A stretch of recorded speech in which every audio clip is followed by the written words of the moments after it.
कितने अदवार हो सकते हैं बातचीत के? और मैंने आपसे कहा कि बराह रास्त बैठने के टेबल पर आमने सामने, उसके कितने चांसेस हैं? और पाकिस्तान का इसमें किरदार क्या होगा? एज ए न्यूट्रल या मीडिएटर, क्या किरदार पाकिस्तान अदा करेगा?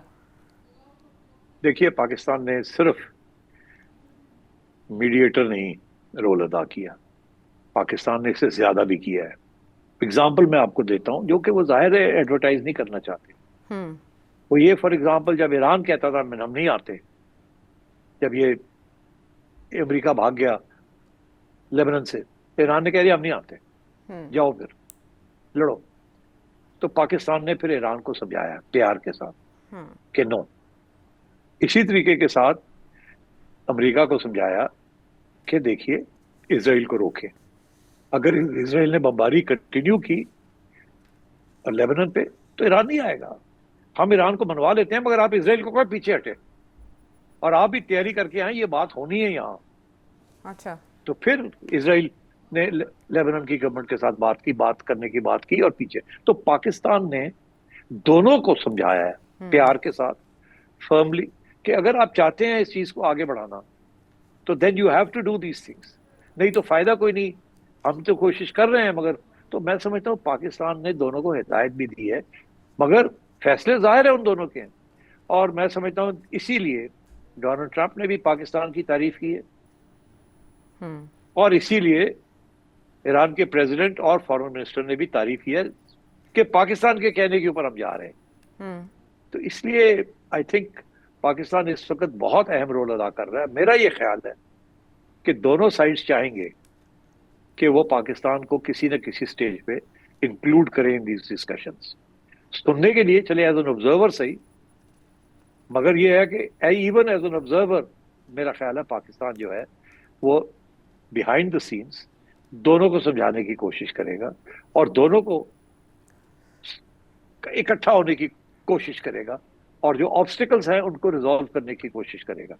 और इस स्टेज पे पाकिस्तान को दोनों साइड्स ट्रस्ट करती है। हम्म। डोनाल्ड ट्रंप भी ट्रस्ट करता है, और उधर ईरान भी ट्रस्ट करता है।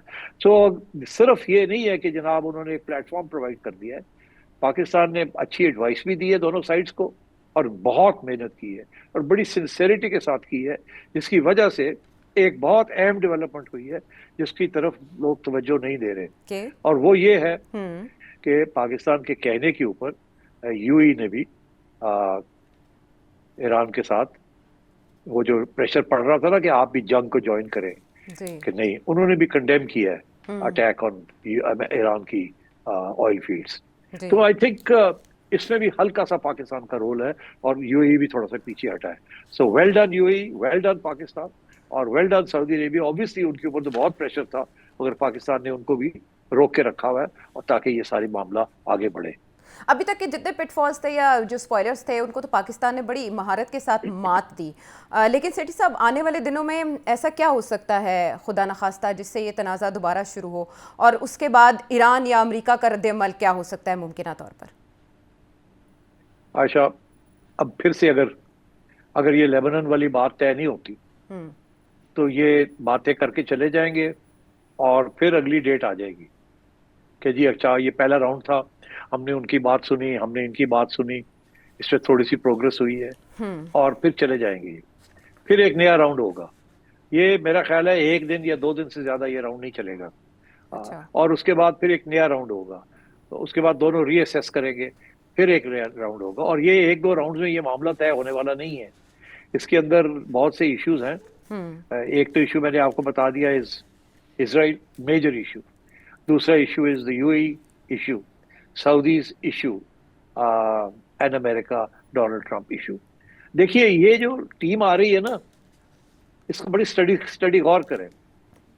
वो 2 लोग आ रहे हैं जो कि इजरायली लोग हैं, hmm. They are actually Israel के एजेंट है वो, जी।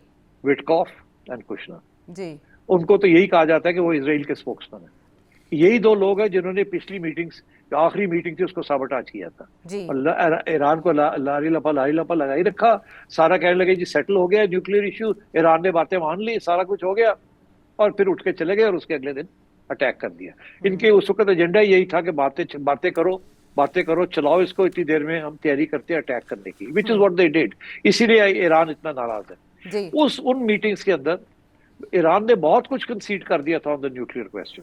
इसीलिए आप देखिएगा कि ये जो राउंड होगा ना, इसके अंदर जो न्यूक्लियर इश्यू है वो तो ऑलरेडी तय हो चुका था पिछले राउंड के अंदर, जी। जो कि इन्होंने उसको वायलेट किया है। तो न्यूक्लियर इश्यू के ऊपर बातें भी जो मर्जी हो जाए वो तो सेटल हो जाएगा।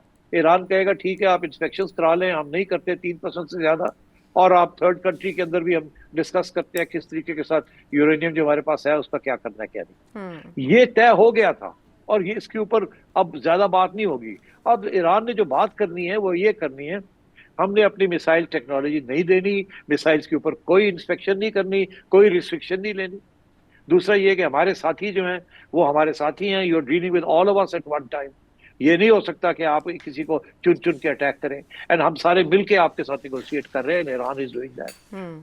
और तीसरा ये कि अब भूल जाएं कि अब आप फिर घास को काटने आएंगे यहाँ। ये गारंटी हमें चाहिए, whether it's from the United Nations, Russia, China and everybody else, कि ये अब फिर से ये सारा ड्रामा जो है ना ये फिर से नहीं होगा। फिर इसके ऊपर हम स्टेट ऑफ हॉर्मुज जो है उसके लिए कोई एक रद्द अमल आपके साथ मिलकर करते हैं, जिसके तरफ इशारा ऑलरेडी डोनाल्ड ट्रंप कर रहा है कि ईरान और अमेरिका मिलके पैसे कमाएंगे। आप देख रहे हैं ये उसकी तरफ से ये स्टेटमेंट आया है कि मतलब है चलो अद्धा अद्धा तुसी ले लो अद्धा असी ले लेते हैं एंड सो ऑन, और दोनों मिलके हम पेट्रोल करते हैं। तो इसलिए अमेरिका को भी फेस सेविंग मिल जाएगी कि हम खोलने गए थे तो लोगों को तो याद है कि खुला हुआ था, अमेरिका ने जंग की तो बंद हो गया, अब अमेरिका कहता है हम खोलने जा रहे हैं और ये बहुत बड़ी हमारी फतह होगी। तो मगर उसमें भी अब इनको थोड़ा बहुत देना पड़ेगा ईरान को, ऐसे ये नहीं खुल जाएगा। तो आई थिंक और उसके अंदर जाहिर है ये सऊदी अरेबिया और कतर और यूएई वाला इनका भी पॉइंट ऑफ व्यू लेना पड़ेगा कि इनको क्या सहूलतें मिलती है या नहीं मिलती एंड सो ऑन। लेकिन अमेरिकी अड्डों का मामला आपके ख्याल में कोई बड़ा पॉइंट ऑफ कंटेंशन नहीं बनेगा? नहीं बनेगा अमेरिका, और उसकी वजह यह है कि अब अमेरिका तो चाहेगा कि हमारे अड्डे रहे वहाँ। ये बनेगा, इसके ऊपर काफी बहस होगी कि किस तरीके से इनको डिसमेंटल करना है, कितना रख सकते हैं कितना नहीं रख सकते एंड सो ऑन। मेरा ख्याल है कॉम्प्रोमाइज जब फाइनल कॉम्प्रोमाइज होगी तो उसमें यही होगा कि छोटे छोटे बेसिस रख सकते हैं आप, मगर बड़े बेसिस नहीं रख सकते which can be a threat to Iran.